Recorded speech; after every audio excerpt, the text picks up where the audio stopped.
In a non-radar environment, the handling of aircraft emergencies is reliant upon accurate information being provided to ATC. Shanwick controllers receive regular training in how best to assist a flight experiencing any contingency, and the following information may help to explain common methods of operation from an oceanic controller's perspective. For any emergency, it's accepted that a contingency manoeuvre may need to be flown before pilots have an opportunity to advise ATC of their situation. Other than in this circumstance, Shanwick have rules that state a controller can only issue a clearance resulting in less than the prescribed separation minima following the declaration of a mayday or a pan. Shanwick, Alpha 1, pan, medical emergency, request immediate diversion to Keflavik, currently flight level 350, track Charlie, Alpha 1.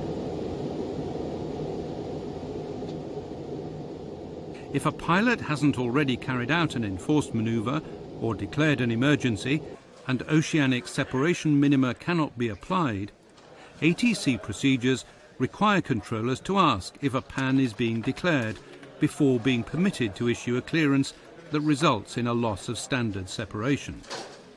This, of course, may take up precious time in dealing with the request. It's also important to note that medical emergency is not a term recognised by ATC, and flight crew will also need to declare a pan in these circumstances.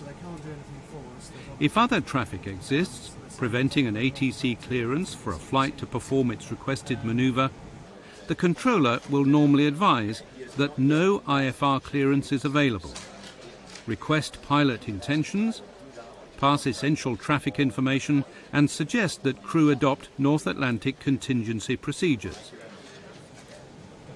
At this stage, as well as considering operational factors such as the best direction to turn towards a diversion airfield, it may be useful for pilots to consider the following. When deciding a direction of turn, consider your position in relation to the organised track structure. For example, when a flight is positioned on the most southerly track, an offset to the south is less likely to have traffic to effect, and this may provide a better opportunity for higher flight levels for the contingency transit. For a flight crossing a busy NAT track structure, awareness of where the tracks are positioned will help in determining any contingency descent to avoid the main traffic flows and enable a NAT track offset if so required. It may also be worth considering that other traffic in the immediate vicinity may be adopting a 1 or 2 mile offset to the right of track in accordance with the strategic lateral offset procedure. Mayday, mayday, mayday, Alpha 1, engine failure, track Charlie, descending flight level 260, turning right of track, north of track Charlie. That's Alpha 1, descending flight level 260, track Charlie. As far as is practicable, keeping ATC regularly informed of your intentions will enable controllers to provide as much relevant traffic information as possible. ATC may ask for the number of persons on board and whether special assistance is required on landing.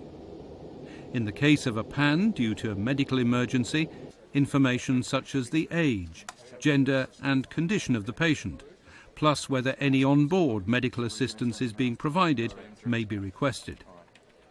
This information enables ATC to ensure as much assistance as possible is available at the destination airfield. Andy, have you noticed there's a bit of weather ahead? It's about 80 miles away. Yeah, that's quite a bit of weather actually there. It is, yeah. Can you request an offset, please?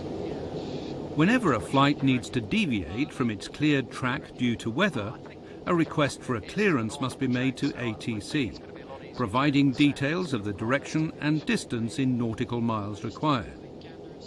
Provided there is no conflicting traffic, a clearance will be issued approving the requested deviation, along with a request made of the flight crew to report when back on the original track, as per the oceanic clearance. When an ATC clearance to avoid weather has been issued, pilots don't need to apply the 300 feet height displacement detailed in ICAO weather deviation procedures. If no clearance is available, the crew requesting weather deviation will be advised as such, passed traffic information and asked for their intentions. Pilots can choose to continue on their cleared track or adopt the standard North Atlantic weather deviation procedures, deviating away from cleared track and alerting nearby traffic on 121.5 and 123.45 of aircraft identification, flight level, position and intentions. All stations, Alpha 1 adopting a weather contingency, turning left of track Charlie.